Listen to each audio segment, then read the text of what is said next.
ಶ್ರೀ ಸಾಯಿ ಸಚರಿತ್ರೆ 37ನೇ ಅಧ್ಯಾಯ ಚಾವಡಿ ಮೆರವಣಿಗೆ. ಈ ಅಧ್ಯಾಯದಲ್ಲಿ ಹೇಮಾಂಡ ಪಂತರು ವೇದಾಂತದ ವಿಚಾರಗಳನ್ನು ಪೀಠಿಕೆಯಲ್ಲಿ ವಿವರಿಸಿ ನಂತರ ಚಾವಡಿ ಮೆರವಣಿಗೆಯನ್ನು ಹೃದಯಂಗಮವಾಗಿ ಚಿತ್ರಿಸಿದ್ದಾರೆ. ಸಾಯಿಬಾಬಾ ಅವರು ನಿತ್ಯ ಜೀವನವೇ ಧನ್ಯವಾದದ್ದು. ಅವರ ರೀತಿ ನೀತಿಗಳು ವರ್ಣಾತೀತ. ಅವರು ಕೆಲವು ವೇಳೆ ಬ್ರಹ್ಮಾನಂದದಲ್ಲಿ ತಲೀನರಾಗಿದ್ದರು, ಇನ್ನಿತರ ಸಮಯದಲ್ಲಿ ಆತ್ಮಜ್ಞಾನದಿಂದ ತೃಪ್ತರಾಗುತ್ತಿದ್ದರು.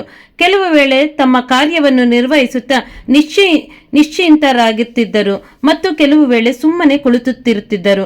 ಆದರೆ ಸೋಮಾರಿಗಳಾಗಿರಲಿಲ್ಲ. ಅವರು ಯಾವಾಗಲೂ ಆತ್ಮದಲ್ಲಿಯೇ ತಳೀನರಾಗುತ್ತಿದ್ದರು.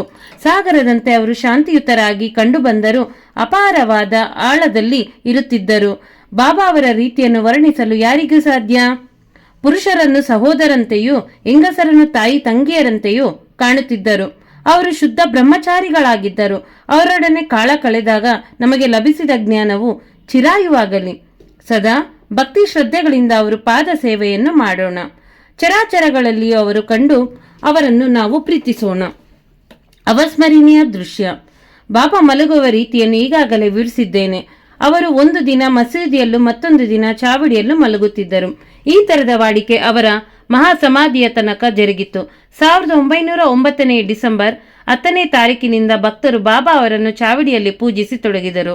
ಅವರ ದಯೆಯಿಂದ ಅದನ್ನು ಇಲ್ಲಿ ವರ್ಣಿಸಿದ್ದೇನೆ. ಬಾಬಾ ಅವರು ಚಾವಡಿಗೆ ಮಲಗಲು ಹೋಗುವ ಸಮಯದಲ್ಲಿ ಭಕ್ತರು ಮಸೀದಿಯಲ್ಲಿ ನೆರೆದು ಮೊದಲು ಭಜನೆ ಮಾಡುತ್ತಿದ್ದರು. ಅವರು ಹಿಂದೆ ಒಂದು ಸಣ್ಣ ರಥವು, ಬಲಭಾಗದಲ್ಲಿ ಬಾಬಾ ಅವರ ಮುಂದೆ ತುಳಸಿ ಬೃಂದಾವನವು, ಇವುಗಳ ಮಧ್ಯೆ ಭಜನೆ ಮಾಡುವ ಭಕ್ತ ಕೋಟಿಯು ಕಂಗೊಳಿಸುತ್ತಿತ್ತು. ಭಜನೆ ಮಾಡಲು ಗಂಡಸರು, ಹೆಂಗಸರು, ಮುದುಕರು, ಚಿಕ್ಕ ಮಕ್ಕಳು ಎಲ್ಲರೂ ನೆರೆಯುತ್ತಿದ್ದರು.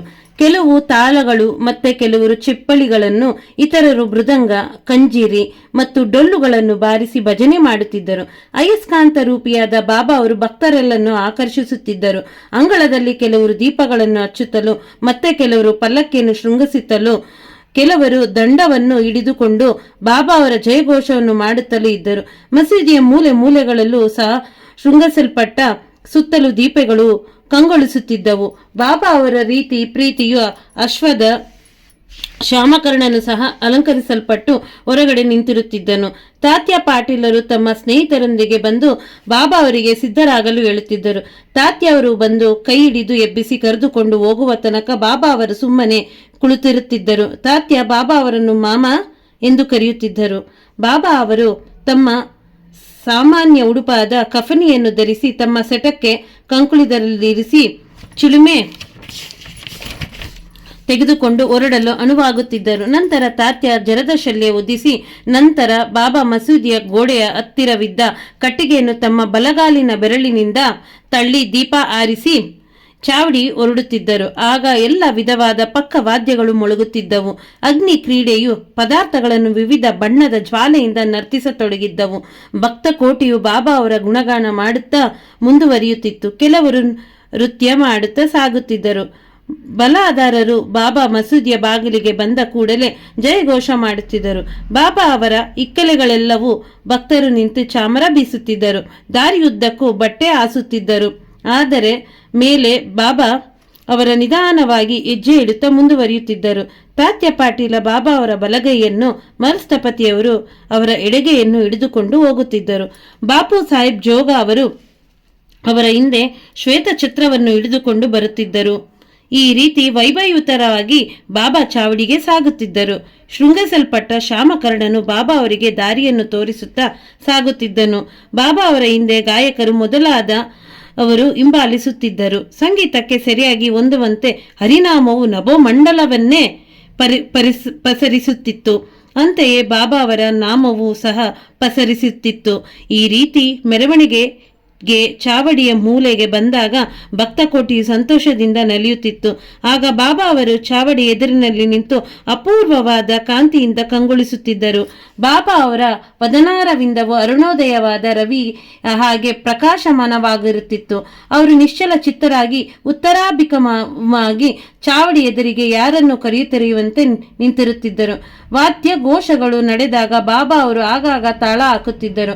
ಆ ಸಮಯಕ್ಕೆ ಸರಿಯಾಗಿ ಕಾಕಾ ಸಾಹೇಬರು ದೀಕ್ಷಿತರು ಬೆಳ್ಳಿಯ ತಟ್ಟೆಯಲ್ಲಿ ಹೂವನ್ನು ತಂದು ಆಗಾಗ್ಗೆ ಬಾಬಾ ಅವರ ಮೈ ಮೇಲೆ ಚೆಲ್ಲುತ್ತಿದ್ದರು. ಆಗ ಬಾಬಾ ಅವರು ಅಪೂರ್ವ ಶೋಭೆಯನ್ನು ನೋಡಿ ಭಕ್ತ ಜನರು ಮನದಣಿಯುವಂತೆ ಆನಂದಿಸುತ್ತಿದ್ದರು. ಬಣ್ಣಿಸಲು ಪದಗಳ ಅಭಾವವೇನೋ ಎಂಬುವಂತಿತ್ತು ಆ ವೈಭವದ ಪರಮಾವಧಿ. ತಾತ್ಯ ಪಾಟೀಲರು ದೀಪಗಳನ್ನು ಹಿಡಿದುಕೊಂಡು ಬಾಬಾ ಅವರ ಬಲಗಡೆಗೂ, ಮಾಲ್ಸ್ಥಪತಿಯವರ ಶಲ್ಯದ ಅಂಚನ್ನು ಹಿಡಿದುಕೊಂಡು ಬಾಬಾ ಅವರ ಎಡಗಡೆಗೂ ಬರುತ್ತಿದ್ದರು. ಬಾಬಾ ಅವರು ನಿಧಾನವಾಗಿ ಹೆಜ್ಜೆ ಇಡುತ್ತಾ ಚಾವಡಿ ಸೇರುತ್ತಿದ್ದರು. ಈ ದೃಶ್ಯ ಈಗಲೂ ಪುನಃ ನೋಡಲಾರೆವು, ಆದರೆ ಅದನ್ನು ಮನಸ್ಸಿನಲ್ಲಿ ರೂಪಿಸಿಕೊಂಡು ತೃಪ್ತಿ ಪಡೆಯಬಹುದು. ಚಾವಡಿಯು ಸಹ ಶೃಂಗಿಸಲ್ಪಡುತ್ತಿತ್ತು. ಚಾವಡಿಯನ್ನು ತಲುಪುತ್ತಲೇ ತಾತ್ಯವರು ಬಾಬಾ ಅವರನ್ನು ಆಸನವನ್ನು ಸಜ್ಜುಗೊಳಿಸುತ್ತಿದ್ದರು. ಅವರಿಗೆ ನಿಲುವಂಗಿಯನ್ನು ತೊಡಿಸುತ್ತಿದ್ದರು. ನಂತರ ಇತರ ಭಕ್ತರು ಅವರವರ ಮನ ಬಂದಂತೆ ಬಾಬಾ ಅವರನ್ನು ಪೂಜಿಸತೊಡಗುತ್ತಿದ್ದರು. ಕೆಲವರು ಬಾಬಾ ಅವರಿಗೆ ಕಿರೀಟಧಾರಣೆ ಮಾಡುತ್ತಿದ್ದರು, ಕೆಲವರು ತುರಾಯಿಗಳನ್ನು ಅರ್ಪಿಸುತ್ತಿದ್ದರು, ಕೆಲವರು ಆಭರಣಗಳನ್ನು ತೊಡಿಸುತ್ತಿದ್ದರು, ಕೆಲವರು ಹಣೆಗೆ ನಾಮ ಹಚ್ಚುತ್ತಿದ್ದರು, ಕೆಲವರು ಆಗಾಗ ವಿಧವಾದ ಉಡುಪುಗಳನ್ನು ಸುತ್ತುತ್ತಿದ್ದರು. ಈ ಎಲ್ಲ ಶೃಂಗಾರದಿಂದ ಬಾಬಾ ಅದ್ವಿತೀಯ ಶೋಭೆಯಿಂದ ಪ್ರಕಾಶಿಸುತ್ತಿದ್ದರು. ನಾನಾ ಸಾಹೇಬ್ ನಿಮೋಣಕರ ಅವರ ಶ್ವೇತ ಛತ್ರಿಯನ್ನು ಅವರು ತಲೆಯ ಮೇಲೆ ಹಿಡಿದು ತಿರುಗಿಸುತ್ತಿದ್ದರು. ಬಾಪು ಸಾಹೇಬ ಜೋಗರವರು ಅವರ ಪೂಜೆ ಮಾಡಿ ಅವರ ಹಣೆ ಮತ್ತು ಕೈಗಳಿಗೆ ಚಂದನವನ್ನು ಲೇಪಿಸಿ ತಾಂಬೂಲ ಸವಿಯಲು ಕೊಡುತ್ತಿದ್ದರು. ಆಗ ಬಾಬಾ ಆಸನದಲ್ಲಿ ಅಲುಗಾಡದೆ ಕುಳಿತುತ್ತಿದ್ದರು. ಇತರರು ಅವರ ಪಾದದ ಬಳಿ ಕುಳಿತು ಸೇವೆ ಮಾಡುತ್ತಿದ್ದರು. ಕೆಲವರು ಚಾಮರ ಬೀಸುತ್ತಿದ್ದರು. ಶ್ಯಾಮ ಅವರು ಉಕ್ಕ ಹಾಣಿ ಮಾಡಿ ತಾತ್ಯ ಅವರಿಗೆ ಕೊಡುತ್ತಿದ್ದರು. ಅವರು ಅದನ್ನು ಒಂದು ಸಲ ಹೇಳದು ನಂತರ ಬಾಬಾ ಅವರಿಗೆ ಕೊಡುತ್ತಿದ್ದರು. ನಿಜಕ್ಕೂ ಆ ಚಿಲುಮೆ ಧನ್ಯವಾದದ್ದು. ಏಕೆಂದರೆ ಮೊದಲು ಅದು ಕುಂಬಾರನ ಕೈಯಲ್ಲಿ ಸಿಕ್ಕು ಬೆಂಕಿಯಲ್ಲಿ ಸುಟ್ಟ ನಂತರ ಅದು ತನ್ನ ಪುಣ್ಯ ಫಲ ಎಂದು ಬಾಬಾ ಅವರ ಕೈಯಲ್ಲಿ ಬರುತ್ತಿತ್ತು. ಈ ಸಮಾರಂಭದ ನಂತರ ಭಕ್ತರ ತುರಾಯಿಗಳು ಅರ್ಪಿಸುತ್ತಿದ್ದರು. ಷಡ್ಗುಣ ಪರಿಪೂರ್ಣರು, ಮಿತರಾಗರು, ಮೋಹದಿಂದ ಮುಕ್ತರು ಆದ ಬಾಬಾ ಅವರಿಗೆ ಇವುಗಳ ಆಸಕ್ತಿ ಇರಲಿಲ್ಲ. ಆದರೆ ಭಕ್ತರ ಪ್ರೀತಿಗೋಸ್ಕರ ಅವರವರ ಮನ ಬಂದಂತೆ ತಮ್ಮನ್ನು ಪೂಜಿಸಲು ಬಾಬಾ ಅನುಮತಿ ನೀಡುತ್ತಿದ್ದರು. ಕೊನೆಯದಾಗಿ ಬಾಪು ಸಾಹೇಬು ಜೋಗ ಅವರು ಆರತಿ ಬೆಳಗುತ್ತಿದ್ದರು. ವಾದ್ಯಗಳು ಮೊಳಗಿ ಆರತಿಯ ನಂತರ ಭಕ್ತರು ಬಾಬಾ ಅವರ ಆಶೀರ್ವಾದ ಪಡೆದು ಹಿಂತಿರುಗಿ ಉಕ್ಕ ಮುಂತಾದವುಗಳನ್ನು ಕೊಟ್ಟು ತಾತ್ಯ ಹೊರಡಲು ಸಿದ್ಧರಾಗುತ್ತಿದ್ದರು. ಆಗ ಬಾಬಾ ಅವರನ್ನು ಕರೆದು, ನನ್ನನ್ನು ಕಾಪಾಡು, ಮನೆಗೆ ಹೋಗು, ಆದರೆ ರಾತ್ರಿ ಹಾಗಾಗಿ ಬಂದು ವಿಚಾರಿಸು ಎಂದು ಹೇಳುತ್ತಿದ್ದರು. ತಾತ್ಯ ಅನುಮತಿಸಿ ಮನೆಗೆ ಹೊರಡುತ್ತಿದ್ದರು. ಅನಂತರ ಬಾಬಾ ಅವರು 50-60 ದುಪ್ಪಟ್ಟಿಗಳನ್ನು ಒಂದರ ಮೇಲೊಂದು ಹಾಕಿ ಮೆತ್ತಗಿರುವ ಹಾಸಿಗೆಯನ್ನು ತಾವೇ ಸ್ವತಃ ಸಿದ್ಧಪಡಿಸಿಕೊಂಡು ವಿಶ್ರಮಿಸುತ್ತಿದ್ದರು. ಶ್ರೀ ಸಾಯಿಬಾಬಾ ಅವರನ್ನು ಮತ್ತು ಚಾವಡಿ ಮೆರವಣಿಗೆಯನ್ನು ಪ್ರತಿದಿನವೂ ರಾತ್ರಿ ಮಲಗಿಕೊಳ್ಳುವಾಗ ಸ್ಮರಿಸಿಕೊಂಡು ಸುಖ ಪಡೆಯರೆಂದು ವಾಚಕರಲ್ಲಿ ವಿನಂತಿಸಿ ಈ ಅಧ್ಯಾಯದಲ್ಲಿ ಮುಗಿಸಿ ನಾವು ವಿಶ್ರಮಿಸುತ್ತೇವೆ. ಶ್ರೀ ಸಾಯಿ ಪ್ರಣಾಮ. ಶ್ರೀ ಸಾಯಿ ಸಚ್ಚರಿತ್ರೆ 37ನೇ ಅಧ್ಯಾಯ ಮುಕ್ತಾಯವಾಯಿತು.